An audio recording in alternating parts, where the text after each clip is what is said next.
2008, a mother of two named Susan Powell recorded a video where she documented the assets in her home in Utah, just in case, in her own words, something happened to her. This is me, July 29th, 2008. It is 12:33 Mountain Time. Covering all my bases, making sure that if something happens to me or my family or all of us, that our assets are documented. Hope everything works out and we're all happy and live happily ever after, as much as that's possible. The video was made on her attorney's advice, who feared that Susan's husband Josh might attempt to sell some of her most expensive assets. In the years leading up to the now infamous video's recording, the couple's marriage had been under a lot of strain, and during the recording, Susan lets on that things had been everything but peaceful between her and Josh over the past few years. This is all stuff bought in a year or less through Home Depot on my credit. Josh bought a lot of stuff and then he had to bankrupt it. And then he bought a little bit more on my credit. There's a nice lamp. These are things to roll wood with. And I had necklaces too. I don't know where those are. I just got in a rage, as you can see, and broke this. There's duds and pearls and opals in there. Broke this and threw all my DVDs and made a mess because he was angry at me about a year or two back.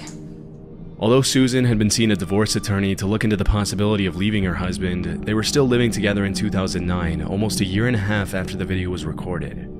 On the morning of December 6th of that year, Susan went to church with her two boys, after which a neighbor went to visit her, leaving her house at about 5 p.m. That night, Josh allegedly took the couple's two boys, Charlie and Braden Powell, on a camping trip in the middle of the night in blizzard conditions to a campsite on the Pony Express Trail.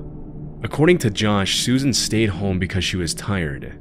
The story goes that the next day, Susan's family and friends reported her missing when her two boys weren't dropped off at daycare. When Josh came back from the supposed camping trip with his sons, he said that when he had left the previous evening, his wife had been sleeping peacefully at home and that he had no idea what could have happened to her. After searching the couple's house in Utah, police found no signs of foul play, but things continued to get stranger as the investigation continued. Inside Susan's safe deposit box at the bank where she worked, the cops found a handwritten will and testament in which Susan alleged that Josh had taken out a $1 million life insurance policy on her a few weeks prior. Disturbingly, she also wrote, "If I die, it may not be an accident." About 10 days after she mysteriously disappeared, the authorities also found that Josh had filed paperwork to withdraw money from a retirement account, and he was officially declared a person of interest in the case. Suspiciously, Susan's family and friends reported that during the search efforts, Josh never seemed to show a genuine interest in finding his wife. But despite the mountain of evidence stacked against him, Josh Powell was never formally charged in his wife's disappearance. During the investigation, the cops questioned the couple's two sons, but it was hard to get any solid information out of them on account of their age. Even though they mentioned that Josh had taken Susan with them on their camping trip on the night of the disappearance, they also made outlandish claims, including allegations that they had arrived at the campsite by airplane. This made it impossible to use their statements as evidence that Josh was responsible for his wife's disappearance. Shortly after, Josh and his two sons moved back to their home state of Washington, but the authorities soon determined it wasn't safe for Braden and Charlie to be living with their father in the middle of the investigation, and Josh lost custody of the boys. This is where things get extremely disturbing. On February 5th, 2012, more than 2 years after Susan's disappearance, a state caseworker brought the two boys to Josh's house for what was supposed to be a supervised visit. Immediately upon their arrival, Josh locked the social worker out of the house and took the lives of both his children and himself by setting the house on fire with gasoline.